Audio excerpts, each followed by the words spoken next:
बच्चों, पिछली कक्षा में हमने वर्ण, स्वर और व्यंजन के बारे में पढ़ा था। आज हम पढ़ेंगे स्वर के भेद के बारे में। तो चलिए शुरू करते हैं। स्वर के कितने भेद होते हैं? 3। स्वर के 3 भेद होते हैं। पहला होता है ह्रस्व स्वर, दूसरा दीर्घ स्वर, तीसरा प्लुत स्वर। अब चलिए इनके बारे में पढ़ते हैं। ह्रस्व स्वर, तो बच्चों जो हमारा ह्रस्व स्वर होता है ये कौन सा होता है? इनके उच्चारण में सबसे कम समय लगता है। जैसे अ, ए, ओ, रे। देखा, जब हमने इनका उच्चारण किया तो इसमें बहुत कम समय लगा, ज्यादा समय नहीं लगा इनको बोलने में, तो इन्हें क्या कहेंगे? ह्रस्व स्वर। आगे है दीर्घ स्वर।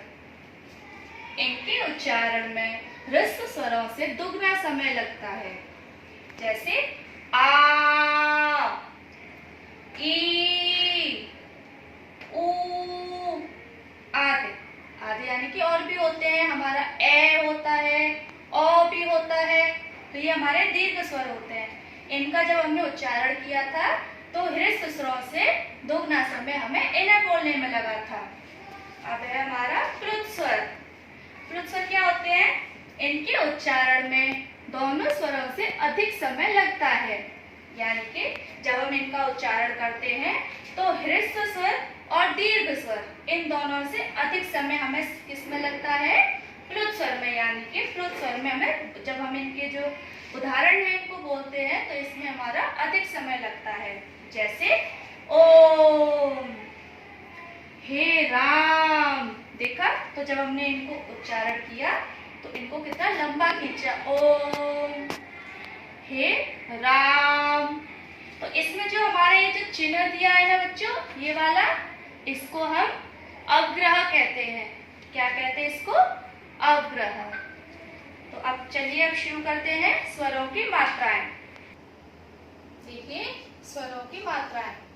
अ, कोई मात्रा नहीं होती। जो हमारा अस्वर होता है बच्चों, इसकी कोई मात्रा नहीं होती, लेकिन जब हम इसको लिखते हैं ऐसे लिखा जाएगा। क के नीचे हलंत होगा अ, क के साथ अ लगा के जब हमारा पूरा बनता है क। पिछली कक्षा में हमने पढ़ा था क से क्या तक, जो हा तक हमारे व्यंजन होते हैं उसमें अ स्वर की आवाज आती है।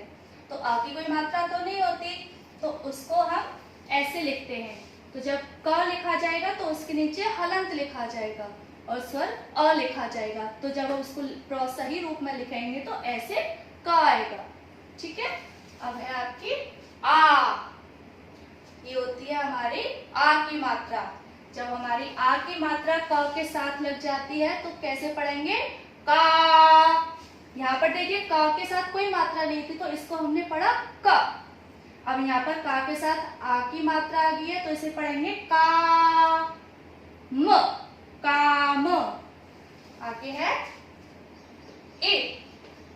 ई की मात्रा ऐसे होती है, तो जब हम ई की मात्रा लगाएंगे क पर तो कैसे बोलेंगे? के।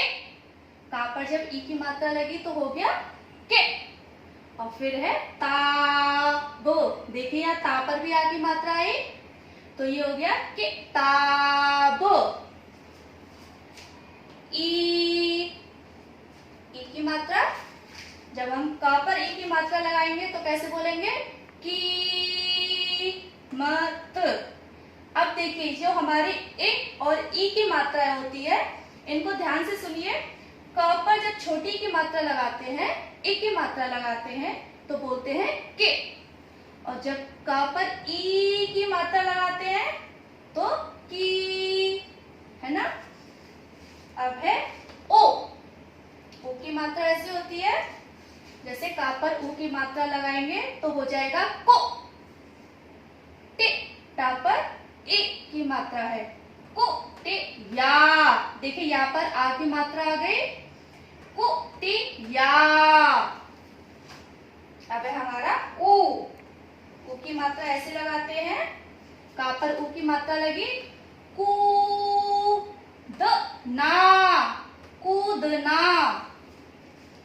अब है ये रे। री की मात्रा ऐसी होती है जैसे क, के नीचे लगाई हमने री की मात्रा, तो इसको पढ़ेंगे कृ, कृषक, कृषक। ए की मात्रा जब का पर ए की मात्रा लगी के, तो देखिए बच्चों जब हमने के बोला तो इसके पीछे हमारे स्वर की आवाज आ रही है, जैसे ए स्वर की आवाज आ रही है ना, केसर। अब ए की मात्रा जब लिखेंगे का पर ए की मात्रा लगाएंगे तो हो जाएगा कै, यानी का पर ए की आवाज आ रही है, कैलाश, कैलाश। अब ओ की मात्रा का पर ओ की मात्रा लगी तो को, यल। इसमें भी देखिए ओ की आवाज आ रही है, तो जो हम मात्रा लगाते हैं उसके साथ उस स्वर की आवाज जरूर आती है, कोयल। अब है ओ, तो ओ की मात्रा लगी जब का पर तो क्या हुआ, कौशल। तो समझे बच्चों, जैसे इसमें का पर मात्रा लगी है तो हमारे बहुत सारे व्यंजन होते हैं, ऐसे हम और भी होता है, जैसे किताब, किताब क की जगह खा लगाएंगे तो खिताब, है ना। ऐसे ही और व्यंजन होते हैं, तो लेकिन जब मात्रा लग जाती है तो उन व्यंजनों का रूप बदल जाता है। ठीक है बच्चों, आपको मात्रा समझ में आई ना। तो अब आपका गृह कार्य है कि आपको अपनी व्याकरण की कार्य पुस्तिका में ऐसे ही इन सारी मात्राओं को लेकर दो शब्द बनाने हैं, और आगे की कक्षा में हम पढ़ेंगे व्यंजन के बारे में। ठीक है।